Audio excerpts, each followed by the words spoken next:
खुदा बाप और बेटे और उल कुदुस के नाम से आमीन। बहार कॉलोनी कोट लखपत लाहौर से मैं एंड्रू इसाक आपकी खिदमत में हाजिर हूँ। मसीह में आप सब की सलामती हो। मेरे अजीज़ों, आइए हम खुदावंद अपने खुदा का शुक्र करें जिसने आज का ये खूबसूरत दिन हमारी ज़िंदगी में बढ़ा दिया। तो आइए अजीज़ों, हम आज के दिन का आगाज़ बाइबल मुक़द्दस में से पाकमा कैथोलिक कलीसिया की चुनी हुई तलावतों से करते हैं। लानत है उस आदमी पर जो इंसान पर भरोसा रखता है। मुबारक है वो आदमी जो खुदावंद पर भरोसा रखता है। हमारे लिए आज की पहली तलावत इर्मिया नबी का सहीफ़ा उसका 17वां बाब 5वीं आयत से लेकर 10वीं आयत तक। खुदावंद यूं फरमाता है, मलाउन है वो आदमी जो इंसान पर भरोसा रखता है और बशर को अपना बाजू बनाता है, और जिसका दिल खुदावंद से फिर जाता है वो बियाबान के रतमा की मानिद होगा, जो नेकी की आमद महसूस नहीं करता बल्कि सहरा की खुश्क जगहों में और शोराजार और गैर आबाद ज़मीन में रहता है। मुबारक है वो आदमी जो खुदावंद पर भरोसा रखता है, और खुदावंद जिसकी जायद तवक्कुल है वो उस दरख्त की मानिद होगा जो पानी के किनारे लगाया गया हो, जो अपनी जड़ें तरी में फैलाता है और जब गर्मी आए तो महसूस नहीं करता बल्कि उसके पत्ते सब्ज रहते हैं, और खुश्क साली में उसे कुछ फिक्र नहीं और फल लाने से नहीं थमता। दिल तमाम चीज़ों से ज़्यादा अमीक और लाइलाज है, उसे कौन दरियाफ्त कर सकता है?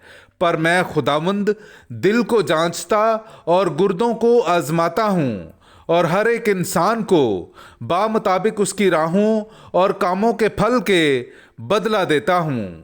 पाकलाम का पढ़ा और सुना जाना हम सब के लिए बाइस बरकत हो। खुदा का शुक्र हो। मुबारक है वो आदमी जो खुदावंद पर तवक्कुल करता है। मेरे अज़ीज़ों, आइए हम खुदावंद अपने खुदा की हम्द व तारीफ़ करें। मैं आपके सामने पढ़ूंगा ज़बूर नंबर 1 उसकी पहली से चौथी और फिर 6ठी आयत। मुबारक है वो आदमी जो शरीरों की सलाह पर नहीं चलता और ख़ताकारों की राह में कदम नहीं रखता, और ना ठट्ठा बाजों की मजलिस ही में बैठता है, बल्कि जिसकी मुसर्रत खुदावंद की शरीयत में है और जो दिन रात उसी की शरीयत पर ध्यान लगाता है।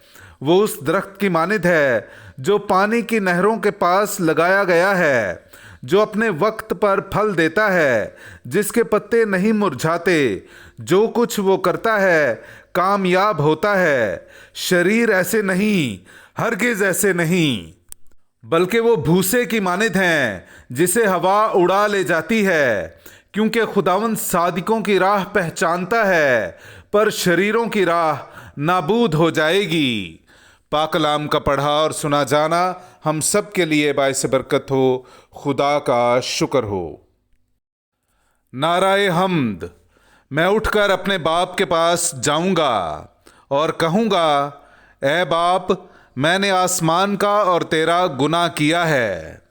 मेरे अज़ीज़ों, आइए हम आज का इंजीली इक़्तिबास सुनते हैं। इंजील मुक़द्दस बामुताबिक मुक़द्दस लूका उसका 16वां बाब 19वीं आयत से लेकर 31वीं आयत तक। एक दौलतमंद आदमी था जो अरगवानी और महीन कपड़े पहनता और हर रोज़ ऐशो इशरत करता था।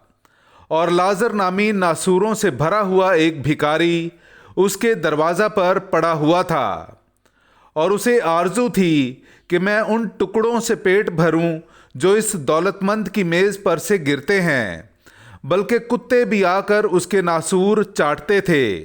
और ऐसा हुआ कि वो भिखारी मर गया, और फरिश्तों ने उसे ले जाकर इब्राहिम की गोद में पहुंचा दिया, और वो दौलतमंद भी मरा और दफनाया गया। और जब उसने आलमे असफल के अजाब में मुब्तला होकर अपनी आंखें उठाईं तो दूर से इब्राहिम को देखा और लाजर को उसकी गोद में, और उसने पुकार कर कहा कि ऐ बाप इब्राहिम, मुझ पर रहम कर और लाजर को भेज, ताकि वो अपनी उंगली का सिरा पानी से भिगोकर मेरी जुबान ठंडी करे, क्योंकि मैं इस आग में तड़पता हूँ۔ पर इब्राहिम ने कहा, बेटा याद कर कि तू अपनी ज़िंदगी में अच्छी चीज़ें हासिल कर चुका और उसी तरह लाजर बुरी चीज़ें, बस अब वो तसल्ली पाता है पर तू तड़पता है। और इन सब बातों के अलावा हमारे तुम्हारे दरमियान एक बड़ा गड्ढा हायल है, ऐसा कि जो यहाँ से तुम्हारे पास जाना चाहें ना जा सकें और ना वहाँ से यहाँ आ सकें। तब उसने कहा, पस है बाप, मैं तेरी मिन्नत करता हूँ कि तू उसे मेरे बाप के घर भेज, क्योंकि मेरे 5 भाई हैं, वो उन्हें आगाह करे, ऐसा ना हो कि वो भी इस जाए अजाब में आ पड़ें। मगर इब्राहिम ने कहा, उनके पास तौरात मूसा और सहाइफ अंबिया तो हैं, वो उनकी सुने। उसने कहा, नहीं है बाप इब्राहिम, लेकिन अगर कोई मुर्दों में से उनके पास जाए तो वो तौबा करेंगे। मगर उसने उससे कहा कि जब वो तौरात मूसा और सहाइफ अंबिया की नहीं सुनते तो अगर मुर्दों में से कोई जी उठे तो उसकी भी ना मानेंगे। पाक कलाम का पढ़ा और सुना जाना हम सब के लिए बाइस बरकत हो। खुदा का शुक्र हो।